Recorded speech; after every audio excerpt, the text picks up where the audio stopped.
जीवन का दर्पण। एक दिन जब ऑफिस के सभी कर्मचारी ऑफिस पहुंचे तो उन्हें दरवाजे पर एक पर्ची चिपकी हुई मिली। उस पर लिखा था, कल उस इंसान की मौत हो गई जो कंपनी में आपकी प्रगति में बाधक था। उसे श्रद्धांजलि देने के लिए सेमिनार हॉल में एक सभा आयोजित की गई है। ठीक 11 बजे श्रद्धांजलि सभा में सबका उपस्थित होना अपेक्षित है। अपने एक सहकर्मी की मौत की खबर पढ़कर पहले तो सभी दुखी हुए, लेकिन कुछ देर बाद उन सबों में ये जिज्ञासा उत्पन्न होने लगी कि आखिर वह कौन था जो उनकी और कंपनी की प्रगति में बाधक था। 11 बजे सेमिनार हॉल में कर्मचारियों का आना प्रारंभ हो गया।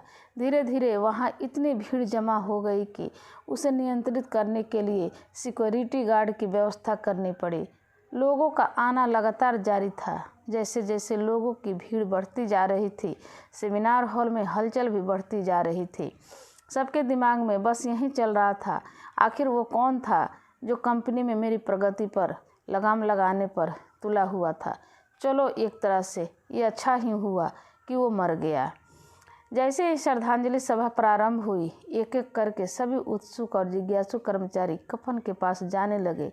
करीब पहुंचकर जैसे ही वे कफन के अंदर झांकते, उनका चेहरा फक पड़ जाता, मानो उन्हें सदमा सा लग गया हो।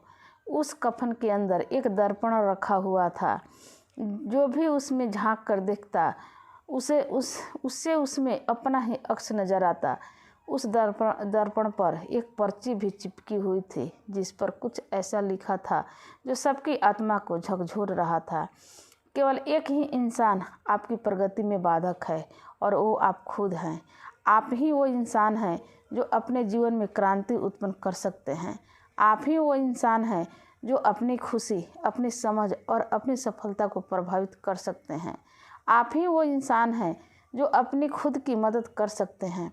आपका जीवन नहीं बदलता जब आपका बॉस बदल जाता है। आपका जीवन नहीं बदलता जब आपके दोस्त बदल जाते हैं। आपका जीवन नहीं बदलता जब आपके पार्टनर या साथी बदल जाते हैं।